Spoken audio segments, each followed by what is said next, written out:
ഇന്ന് നമ്മുടെ പെണ്ണഴക് സ്റ്റോറിയുടെ ലാസ്റ്റ് പാർട്ടാണ് കേട്ടോ. ഇത്രയും ദിവസം ഹർഷൻ്റെയും കനിമൊഴിയുടെയും ഒപ്പം ഉണ്ടായിരുന്ന എല്ലാവരോടും നന്ദി പറയാണ്. ഈ ലാസ്റ്റ് പാർട്ടിൽ എല്ലാവരും അഭിപ്രായം പറയണേ. അപ്പോൾ നമുക്ക് സ്റ്റോറിയിലേക്ക് പോവാം. ഹർഷേട്ടാ, മുന്നിൽ നിന്നും പ്രിയപ്പെട്ടവൻ്റെ നിശ്വാസം കേട്ടതും കനി വിറയലോടെ വിളിച്ചു.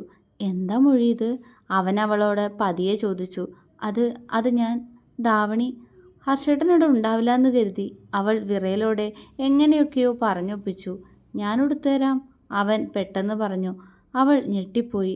അവൻ അവളുടെ ബ്ലൗസ് ഇട്ട് കൊടുക്കുന്നതും അത് കഴിഞ്ഞ് അവൾക്ക് ധാവണി ചുറ്റിക്കൊടുക്കുന്നതും കനി അറിഞ്ഞു. അവളുടെ കൈകൾ നഗ്നമായ അവൻ്റെ നെഞ്ചിലമർന്നു. കഴിഞ്ഞു, അവൻ പറഞ്ഞു. പിന്നു കുത്തിയില്ലല്ലോ, അവൾ ചോദിച്ചു. പിന്നൊന്നും വേണ്ട, എനിക്കിതൊക്കെ അഴിച്ചു കളയാൻ ബുദ്ധിമുട്ടാവും, അവൻ വഷളത്തരത്തോടെ പറഞ്ഞു. അയ്യേ ഹർഷേട്ടാ, അവൾ ചിണുങ്ങി. അവൻ ചിരിച്ചു. എന്തയ്യേ, ഇവിടെ വാടി പെണ്ണേ നീ. അവൻ അവളുടെ അരക്കെട്ടിലൂടെ ചുറ്റിപ്പിടിച്ചു. അവൻ്റെ ശ്വാസം അവളുടെ നെറ്റിയിൽ തട്ടി. എന്തു ചെയ്യാൻ പോവാ, അവൾ ആർദ്രമായി ചോദിച്ചു.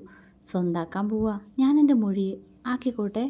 അവൻ അവളുടെ നെറ്റിയിലേക്ക് നെറ്റി മുട്ടിച്ചു വെച്ചു. എനിക്ക് ഹർഷേട്ടനെ കാണാൻ തോന്നുന്നു, അവൾ പറഞ്ഞു.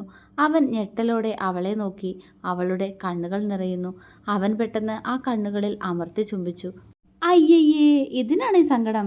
എടി, എന്നെ കാണാൻ അത്ര ഗ്ലാമറൊന്നുമില്ല. ഒന്നാലോചിച്ചാ നിനക്ക് കണ്ണ് കാണാത്ത നന്നായി.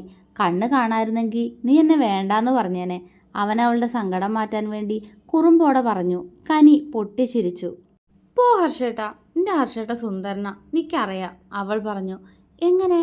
അവൻ അവളെ കൈകളിൽ കോരിയെടുത്തു. എൻ്റെ മനസ്സിൽ ഒരു രൂപമുണ്ട് ഹർഷേട്ടന്, അതിനു വേണ്ടിയിട്ടാ ഞാൻ ഈ മുഖത്ത് എപ്പോഴും ഇങ്ങനെ തൊട്ട് നോക്കണത്, അവൾ പതിഞ്ഞ സ്വരത്തിൽ പറഞ്ഞു. ആണോ? എന്നാലേ ആ രൂപം മതി എനിക്ക് കേട്ടോ.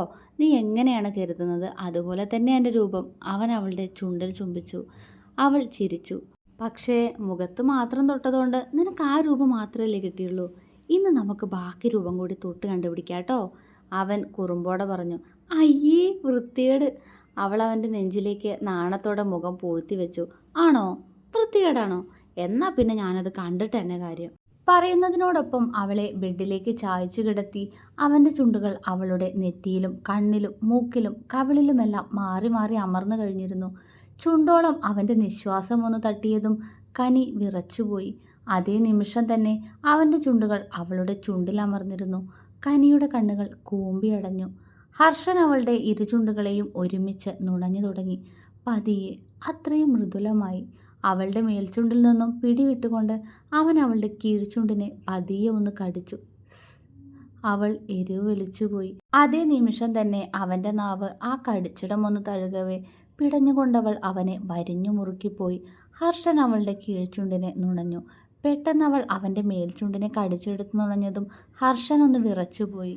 അവൻ്റെ ചുണ്ടുകൾ അവളുടെ കഴുത്തിലൂടെ അലഞ്ഞു നടക്കുന്നതോടൊപ്പം അവൻ്റെ ദന്തങ്ങൾ അവളിൽ പാട് തീർത്തു. കനിയുടെ നേർത്ത ഏങ്ങലുകൾ അതിന് കൂട്ടായി എത്തി. മാറിൽ നിന്നും ധാവണിയും ബ്ലൗസും ഇന്നറുമെല്ലാം അവനൊരു ധൃതിയോടെ അഴിച്ചു മാറ്റവേ അവളുടെ നെഞ്ചിപ്പോൾ ഇടിച്ചു പൊട്ടും എന്ന പോലെ ആയിപ്പോയി.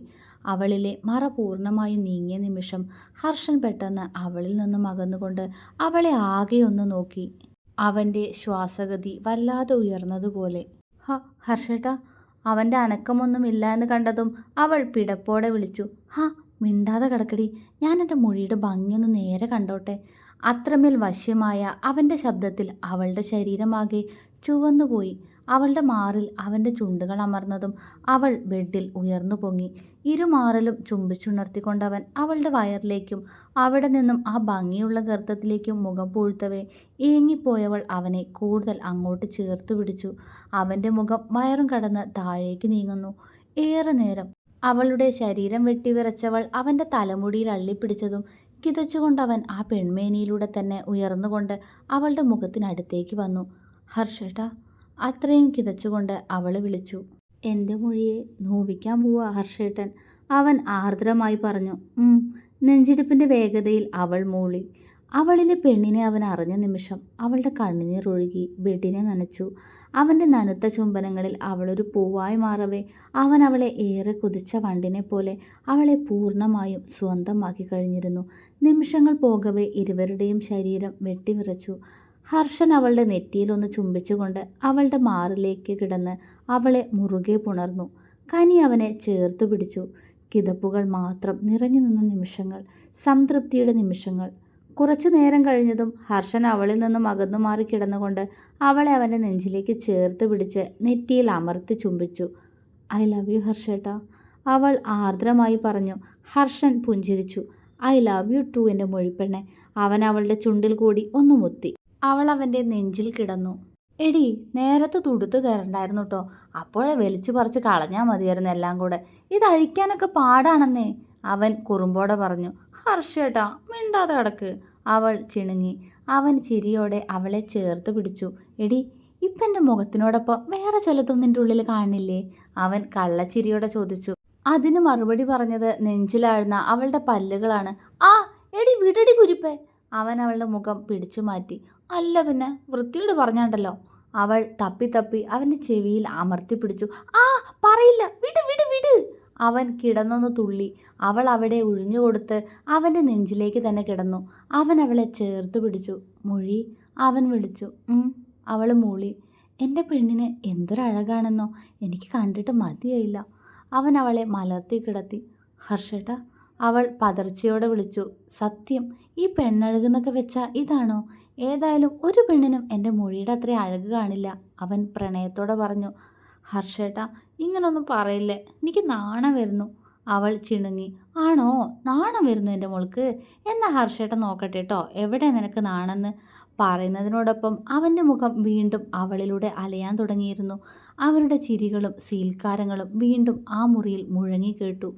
വർഷങ്ങൾക്ക് ശേഷം നിമയുടെ വിവാഹം കഴിഞ്ഞു. അവളുടെ ആള് ഡോക്ടറാണ്. പേര് ദേവജിത്ത്. അവർക്ക് 1 വയസ്സായ മകനുണ്ട്. പേര് ഋഷി ദേവജിത്ത്. ജയന്തി പൂർണ്ണാരോഗ്യത്തോടെ ഇപ്പോഴും കളരിക്കലിലെ വിളക്കായി അവിടെ തന്നെയുണ്ട്. കനി, അവളുടെ ആഗ്രഹം പോലെ തന്നെ ഇപ്പോൾ ഒരു ബ്ലൈൻഡ് സ്കൂളിലെ ടീച്ചറാണ് അവൾ. ഹർഷൻ ഇപ്പോഴും ബാങ്കിൽ തന്നെയാണ്. പിന്നെ മറ്റൊരു വിശേഷം എന്താണെന്ന് വെച്ചാൽ, ഹർഷനും കനിക്കും കൂട്ടായി അവരുടെ സ്വർഗത്തിലേക്ക് ഒരാൾ കൂടി വന്നു എന്നുള്ളതാണ്. ഹർഷൻ്റെയും കനിയുടെയും ആദ്യത്തെ കൺമണി ശ്രേയ ഹർഷൻ. ആ പേര് കനിയുടെ കണ്ടെത്തലായിരുന്നു. വീട്ടിൽ നന്ദു എന്ന് വിളിക്കും. മോൾക്കിപ്പോൾ 5 വയസ്സായി. നന്ദുമോളും ഹർഷനും ബെഡിലിരിക്കുന്നുണ്ട്. രണ്ടിൻ്റെയും നോട്ടം കനിയാണ്. മുഖവും വീർപ്പിച്ച് അവർക്കടുത്ത് തന്നെ അവളും ഇരിക്കുന്നുണ്ട്. നിന്റെ അമ്മ മിണ്ടും തോന്നുന്നില്ല കേട്ടോ പെണ്ണെ, ഇനിയിപ്പോൾ എന്താ ചെയ്യുക? ഹർഷൻ നന്ദുവിനോട് സ്വകാര്യമായിട്ട് ചോദിച്ചു. അവൾ കൈമലർത്തി. നിന്നോട് ആരടി പറഞ്ഞേ ആ ഡ്രസ്സൊക്കെ വലിച്ചു വാരിയിട്ടാൻ? ഹർഷൻ അവളെ കൂർപ്പിച്ചു നോക്കി. നന്ദുമോൾ ഇളിച്ചു കൊടുത്തു. അയ്യ, എന്താ അവളൊരു കിണി, പോടി പിശാശെ, ഇനി തുണിയൊക്കെ ഞാൻ തന്നെ മടക്കി വെക്കണ്ടേ, അല്ലാതെ അവൾ എന്നോട് മിണ്ടില്ല, അവൻ നന്ദുവിനോട് പരിഭവത്തോടെ പറഞ്ഞു. അച്ഛൻ എന്തു ചെയ്യേ, ഞാൻ താഴേക്ക് പോവാ. അതും പറഞ്ഞ് അവൾ കനിയുടെ അടുത്തേക്ക് വന്ന് അവളുടെ കവിളിൽ ഒരു ഉമ്മ കൊടുത്തു. സോറി അമ്മേ, അവൾ പറഞ്ഞു. കനിയുടെ ചുണ്ടിൽ ചിരി മിന്നി. അവൾ തപ്പിക്കൊണ്ട് കുഞ്ഞിൻ്റെ കവിളിൽ തൊട്ടു. സാരില്ല, അതും പറഞ്ഞ് അവൾ മോൾക്കൊരു ഉമ്മയും കൊടുത്തു. നന്ദു താഴേക്ക് ഓടിപ്പോയി. അത് മനസ്സിലായ പോലെ കനി വീണ്ടും മുഖം വീർപ്പിച്ച് പതിയെ ബെഡിൽ നിന്നും എഴുന്നേറ്റു. ഹർഷൻ പെട്ടെന്ന് അവളുടെ പുറകിലൂടെ ചുറ്റിപ്പിടിച്ചു. മൊഴി, അവൻ വിളിച്ചു. വേണ്ടപ്പോ, ഹർഷേട്ടൻ കണ്ടതല്ലേ മോളെല്ലാം വാരി വലിച്ചിടുന്നത്, എന്നിട്ട് എന്തേ തടഞ്ഞില്ല? പോ, എന്നോട് മിണ്ടണ്ട, അവൾ പരിഭവത്തോടെ പറഞ്ഞു. ഹർഷൻ ചിരിയോടെ അവളെ ചുറ്റിപ്പിടിച്ചുകൊണ്ട് തന്നെ അവളുടെ കഴുത്തിലേക്ക് മുഖം വെച്ചു. കനിക്ക് ചിരി വന്നു. നീ ഇങ്ങനെ ദേഷ്യപ്പെടലെൻ്റെ മൊഴി, അതൊക്കെ ഞാൻ മടക്കി വെച്ചോളാം. നീ ഇങ്ങനെ ദേഷ്യപ്പെട്ട് വയറ്റി കിടക്കുന്ന എൻ്റെ ചെക്കനെയും കുറുമ്പനാക്കും, ഹർഷൻ അവളുടെ 7 മാസമായ വയറിൽ തലോടിക്കൊണ്ട് പറഞ്ഞു. ഹർഷേട്ടാ, കനി ചിണുങ്ങി. ഹർഷൻ പതിയെ അവളെ അവന് നേരെ തിരിച്ചു നിർത്തി. അവളെ അങ്ങനെ നോക്കി നിന്നുപോയി ഹർഷൻ. ഹർഷേട്ടാ, അവൾ അവൻ്റെ മുഖത്ത് തൊട്ടു. അവൻ മൂളി.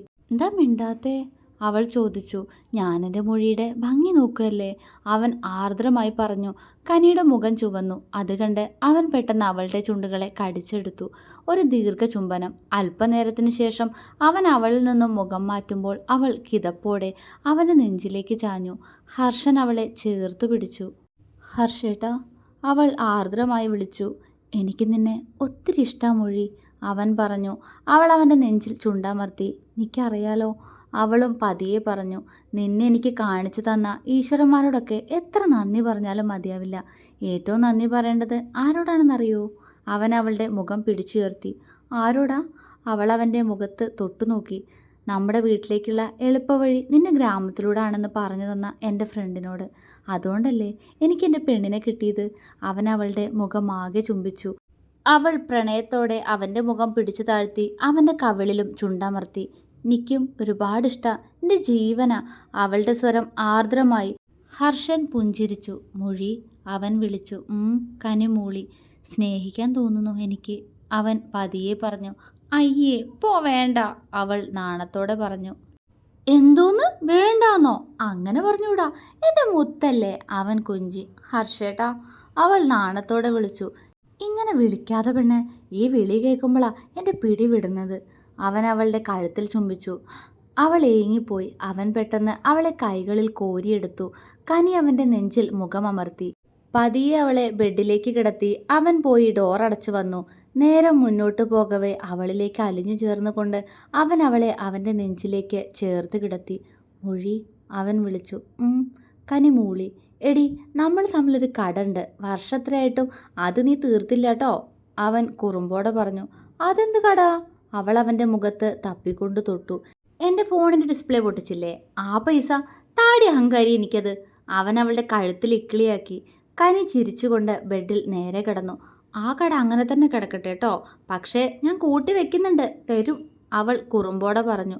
ഉവ്വേ തരും, വർഷങ്ങളായി കേൾക്കുന്നടി ഞാനിത്, അവൻ അവളുടെ കഴുത്തിൽ മുഖമിട്ടുരസി. കനി പൊട്ടിച്ചിരിച്ചു. മൊഴി, ഹർഷൻ ആർദ്രമായി വിളിച്ചു. ഹർഷേട്ടാ, അവളും വിളിച്ചു. നീ എൻ്റെ പ്രാണനാണടി, എൻ്റെ മാത്രം, ആർദ്രമായ സ്വരത്തിൽ അവളോട് പറയുന്നതിനോടൊപ്പം അവൻ്റെ ചുണ്ടുകൾ വീണ്ടും അവളുടെ ചുണ്ടുകളെ പൊതിഞ്ഞെടുത്തു. കൈകൾ അവരുടെ സ്നേഹത്തണലിലേക്ക് വരാനൊരുങ്ങുന്ന അടുത്ത ആളെ ചേർത്ത് പിടിച്ചിരുന്നു അപ്പോഴും.